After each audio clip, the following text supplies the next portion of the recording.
podia imaginar que as pesquisas iam estar tão na berlinda, né? Porque hoje a discussão toda, as pesquisas erraram, as pesquisas erraram. Então, para a gente começar, eu preciso dizer duas coisas. Primeiro, que o Felipe da Quest, a pesquisa final da Quest não mostrava a vitória em primeiro turno do ex-presidente Lula.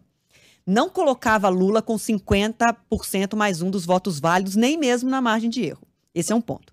E o outro ponto é que no sábado, na reta final, a Quest mostrou um crescimento de Tarcísio de Freitas aqui em São Paulo e do bolsonarismo do candidato Jair Bolsonaro também nessa reta final crescendo.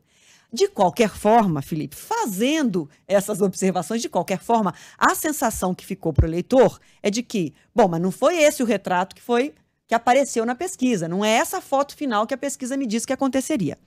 Na sua opinião, houve um crescimento do antipetismo em alguns estados e, sobretudo, no interior desses estados no Brasil, que as pesquisas têm dificuldade de dimensionar, que em 2018 já havia acontecido, já tinha existido, que antes ainda já vinha crescendo, quando o Alckmin, por exemplo, quando era adversário de Lula, cresce muito na reta final e depois acaba encolhendo no segundo turno. Tem um sentimento antipetismo que cresce na arrancada final e que as pesquisas têm dificuldade de dimensionar? Então, Adriana, vamos lá.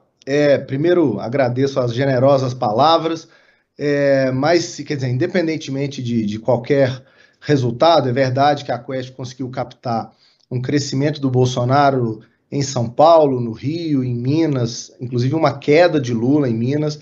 A gente capturou tudo isso no sábado à noite, quando publicamos o nosso último resultado. Mas mais importante do que isso, eu acho, é revelar o papel que as pesquisas têm como um bom mapa para entender a eleição, né? A pesquisa, no fundo, ela tem um papel que é ajudar a gente a chegar onde a gente precisa, respondendo, portanto, às principais perguntas que as pessoas têm. Por exemplo, a eleição vai ser definida no primeiro ou no segundo turno.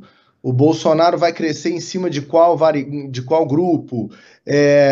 Em qual estado o desempenho de um candidato vai ser melhor do que outros? Essas perguntas principais é que estão, eu acho que é sobre isso, né, que as pesquisas tratam, elas ajudam a gente a responder essas questões.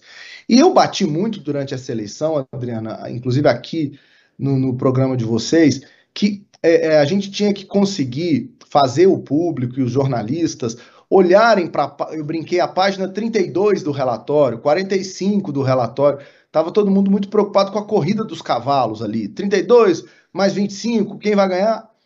Eu vou te dar um exemplo de por que isso é fundamental. Durante toda a eleição, nós perguntamos o seguinte para o eleitor: você acha que Bolsonaro merece um segundo mandato como presidente? E, olhando os resultados essa noite, eu fiquei muito impressionado com o fato de que o Bolsonaro teve exatamente o mesmo percentual de votos de quem dizia que ele merecia uma segunda chance como presidente, enquanto a soma de Lula, Tebet, Ciro e os demais foi exatamente a soma de quem dizia que o Bolsonaro não merecia uma segunda chance. Ou seja, Adriano, primeiro grande ponto dessa noite é a gente lembrar para o eleitor que está aqui nos ouvindo, nos assistindo, que essa foi a eleição da segunda chance. O eleitor foi para a urna com dois presidentes em disputa.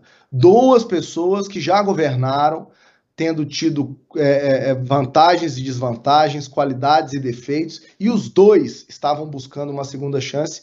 O que a pesquisa revelou, e ninguém olhou, é que essa segunda chance no Bolsonaro estava guardada. Sabe por quê, Adriano? Porque, de fato, na reta final, quem não queria de jeito nenhum que o petismo voltasse ao poder, se organizou, se manifestou, saiu de Ciro, saiu de Tebet, saiu de branco e nulo e foi votar em Bolsonaro para tentar evitar a vitória de Lula no primeiro turno.